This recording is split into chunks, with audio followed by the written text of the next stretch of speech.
Hai, saya Nur Ain.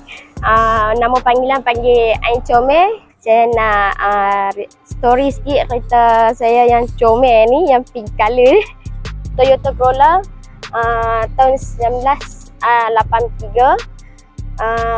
Asal daripada Corolla Toyota GL ke convert ke DX mata bulat.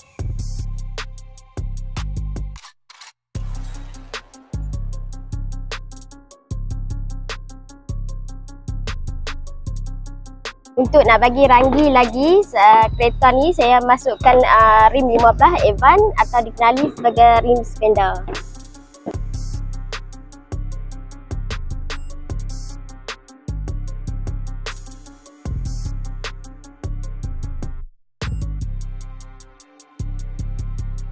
Bahagian dalam saya matchingkan dashboard dengan enjin kepada AE86.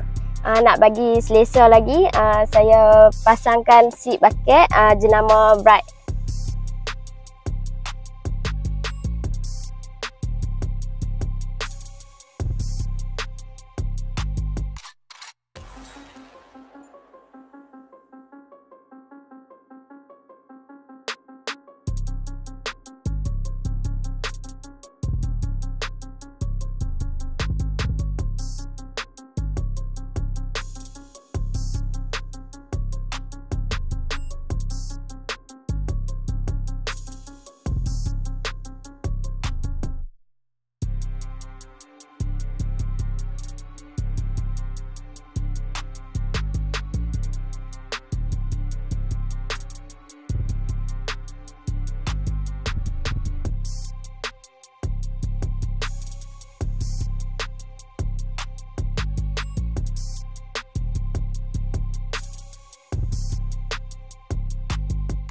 Kalau hampa nak tahu kereta ni, tengok je buruk tau, tapi dah sampai Krabi tau.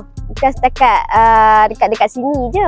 Dah sampai masuk Thailand Siam pun, tapi dengan event group lah, group kereta.